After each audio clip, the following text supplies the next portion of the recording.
नमस्कार, मैं निकिता आपके साथ। आप देख रहे हैं सत्य हिंदी। एक नजर डालते हैं अब तक की सुर्खियों पर। अमेरिका ने दी रेजिस्टेंस फ्रंट को विदेशी आतंकवादी संगठन घोषित किया है। अमेरिकी विदेश मंत्रालय ने बयान जारी कर इसकी जानकारी दी। बयान में अमेरिकी विदेश मंत्री मार्को रूबियो ने कहा कि लश्कर ए तैयबा के फ्रंट टीआरएफ ने पहलगाम में 22 अप्रैल को हुए हमले की जिम्मेदारी ली थी। इसमें 26 नागरिकों की मौत हुई। यह 2008 के मुंबई हमलों के बाद भारत में नागरिकों पर हुआ सबसे घातक हमला था, जिसे लश्कर ए तैयबा ने अंजाम दिया था। टीआरएफ ने भी भारतीय सुरक्षा बलों पर कई हमलों की जिम्मेदारी ली है, जिनमें सबसे हालिया हमला 2024 में हुआ।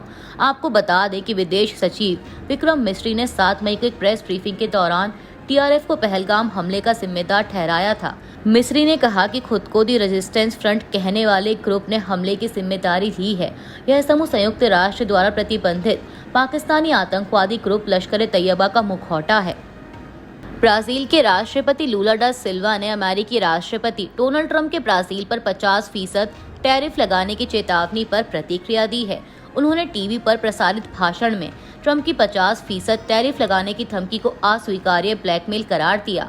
बता दें कि ट्रंप ने ब्राजील की सरकार पर पूर्व राष्ट्रपति सियर बोल्सोनारो के खिलाफ विच हंटिंग का आरोप लगाया था। उन्होंने यह कहते हुए 9 जुलाई को ब्राजील पर टैरिफ लगाने की घोषणा की। सियर बोल्सोनारो पर 2022 के चुनाव को पलटने की साजिश में कथित भूमिका के लिए मुकदमा चल रहा है। यदि दोनों देशों के बीच कोई समझौता नहीं हुआ तो ब्राजील पर 50% टैरिफ 1 अगस्त से लागू हो जाएगा।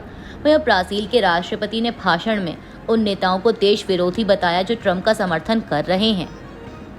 भारतीय विदेश मंत्रालय के प्रवक्ता रणधीर जायसवाल ने RIC यानी रूस, भारत और चीन सहयोग पर प्रतिक्रिया दी है। उन्होंने प्रेस ब्रीफिंग में कहा कि RIC ऐसा तंत्र है जहां तीनों देश आते हैं और अपने हित से जुड़े वैश्विक और क्षेत्रीय मुद्दों पर चर्चा करते हैं।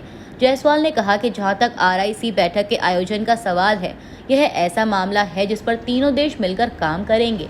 जब भी मीटिंग होगी हम आपको यानी मीडिया को जानकारी देंगे। समाचार एजेंसी PTI के मुताबिक यह बयान ऐसे समय में आया है जब चीनी विदेश मंत्रालय ने हाल में कहा है कि वह RIC को फिर से शुरू करने की रूस की पहल का समर्थन करता है। चीनी विदेश मंत्रालय के प्रवक्ता ने कहा था कि चीन रूस भारत सहयोग न केवल तीनों देशों के हितों की पूर्ति करता है, बल्कि क्षेत्र और विश्व में शांति, सुरक्षा, स्थिरता और प्रगति को बनाए रखने में भी मदद करता है।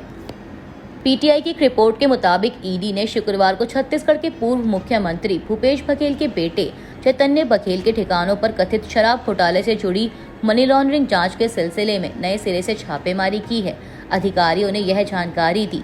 उन्होंने बताया कि ED मामले में नए सबूत मिलने के बाद धन शोधन निवारण अधिनियम यानी PMLA के तहत भिलाई शहर में चैतन्य बघेल के घर की तलाशी ले रही है, जहां वह अपने पिता के साथ रहते हैं।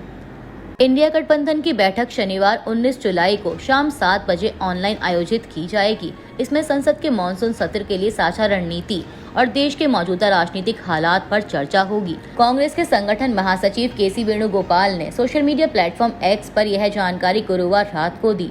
उन्होंने X पर एक पोस्ट में लिखा कि देश में मौजूदा राजनीतिक स्थिति पर चर्चा के लिए इंडिया गठबंधन के दलों के नेताओं की एक बैठक शनिवार 19 जुलाई 2025 को शाम 7 बजे ऑनलाइन आयोजित की जाएगी।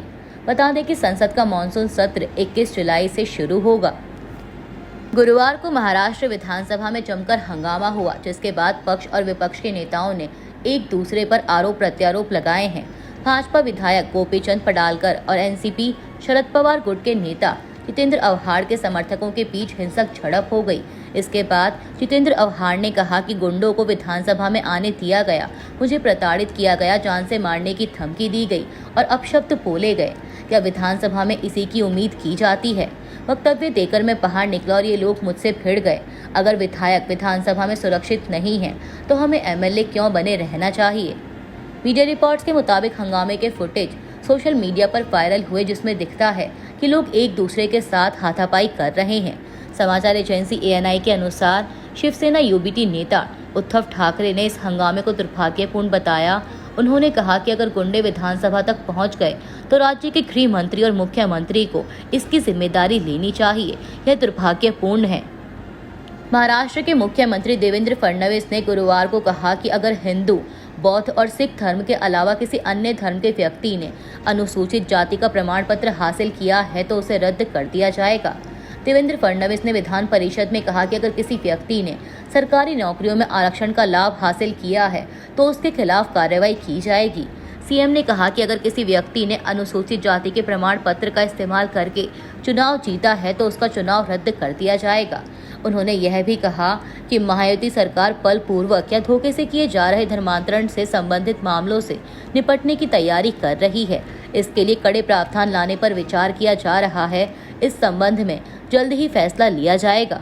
अभी के लिए इतना ही। बाकी की देश दुनिया की बड़ी खबरों के लिए बने रहिए सत्य हिंदी के साथ।